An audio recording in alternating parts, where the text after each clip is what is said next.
اگر آپ چاہتے ہیں کہ آخرت میں اپنی مرضی کی زندگی گزاریں تو دنیا میں اللہ کے مرضی کی زندگی گزارو، اور اس اپنی مرضی کی زندگی کا پھر مزہ ہی کچھ الگ ہے۔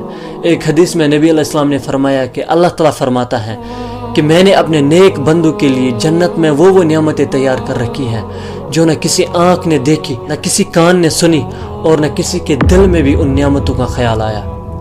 یہ تو حدیث تھا ہی، لیکن اللہ تعالیٰ قرآن میں فرماتا ہے لَهُم مَّا يَشَاءُونَ فِيهَا وَلَدَيْنَا مَزِيدٌ۔ اللہ تعالیٰ کہتا ہے کہ جنت میں وہ سب کچھ تو ہے ہی جنتی لوگوں کے لیے جو وہ چاہیں گے، لیکن ہمارے پاس اس سے بھی زیادہ کچھ بہتر ہے۔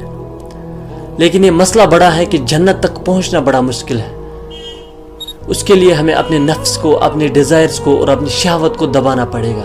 اللہ تعالیٰ ہمیں اسلام پر چلنے کی توفیق عطا فرمائے۔ اس ویڈیو کو جتنا ہو سکے صدقے جاریہ سمجھ کر آگے بھی شیئر کریں۔